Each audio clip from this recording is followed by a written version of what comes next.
Hi guys and welcome on GSM ABC YouTube channel. In this video I will show you how to enable and disable the water lock on Samsung Galaxy Watch. So here is my Galaxy Watch 6 and to enable water lock on this watch it is very easy. Just go to the top bar and swipe to the right, and here is the icon for the water lock. Just tap on it. And now we have here a little blue icon. That means that the water lock is active, and now you can access the menu. Also you can access the top bar. The only things that works is the bezel. Okay, and now if you go with your watch inside the water, you will see that water doesn't affect the screen, and this is good. Okay.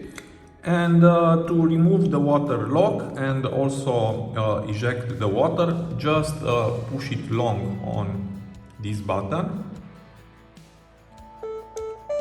And now ejecting the water.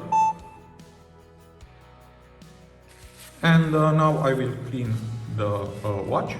Okay. And as you can see, now the screen is working, and you can access the menu, the buttons, and also the top bar. So this was my tutorial for today. I hope to be useful for you, and see you to the next. Have a nice day.